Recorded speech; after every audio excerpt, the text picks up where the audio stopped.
शारदा जी के बेटे बहू शहर में जाकर बस चुके थे, लेकिन उनका उस गांव को छोड़ने का मन नहीं होता था, इसलिए वो वहां अकेले ही रहती थी। पति की मृत्यु के बाद सबने उन्हें बहुत समझाया कि वो बेटे बहू के साथ शहर चलकर रहे, लेकिन उन्होंने किसी की एक न मानी। गांव में इतने साल रहने के बाद एक अजीब सा रिश्ता जो बन गया था उस गांव से, वो रोज़ मंदिर जाती थी।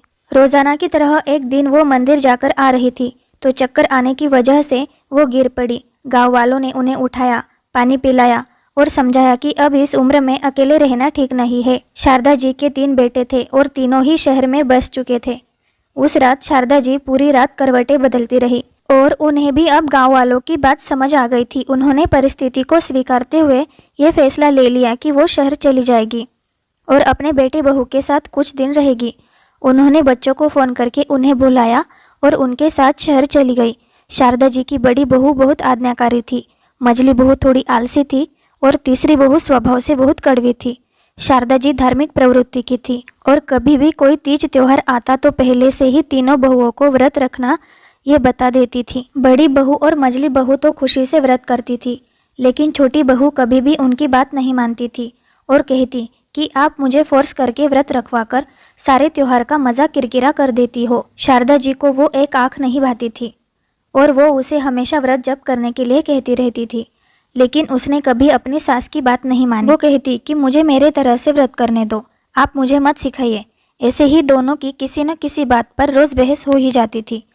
एक दिन ऐसे ही दोनों में किसी बात पर बहस हो गई। छोटी बहू ने कुछ ज़्यादा ही सुना दिया कि आप बूढ़े हो गए हो तो शांति से ही रहो, मुझे अकल सिखाना बंद कर दो, मेरा काम मैं मेरी ही मर्जी से करूँगी।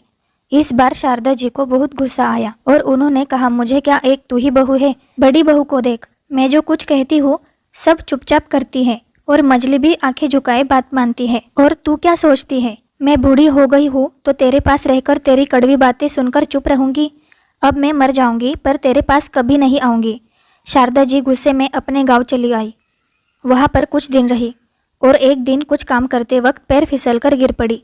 उनकी कमर में काफ़ी चोट लग गई। फिर शारदा जी ने बड़ी आस के साथ सबसे पहला फ़ोन अपनी बड़ी बहू को ही लगाया और बोली, मैं गिर गई थी, अब मुझसे चला भी नहीं जा रहा है, तो मैं सोच रही थी कि तुम्हारे पास आ जाऊँ। बड़ी बहू ने सुनते ही कहा, अभी नवरात्रे चल रहे हैं और मैं नवरात्रों में नंगे पाँव रहती हूँ और किसी का छुआ भी नहीं खाती, तो अभी आप मझली के पास चली जाए। फिर शारदा जी ने मझली बहू को फ़ोन किया, लेकिन उसने भी कोई बहाना बनाकर टाल दिया। जब बड़ी और मझली बहू ने ऐसा जवाब दे दिया तो फिर छोटी बहू से क्या उम्मीद लगना, वो तो पहले से ही स्वभाव की कड़वी है। ऐसा सोच शारदा जी अपने आने वाले कठिन समय की कल्पना कर ही रही थी कि अचानक से फ़ोन की घंटी बजी। फ़ोन उठाते ही शारदा जी समझ गई कि कड़वी है। कड़वी ने फ़ोन उठाते ही बोलना शुरू कर दिया, गिर गए ना? आपने तो बताया नहीं, लेकिन मैंने भी जासूस छोड़ रखे हैं। आज आपके पोते को भेज रही हूँ लेने के लिए, आ जाना, ज़्यादा नखरे मत दिखाना।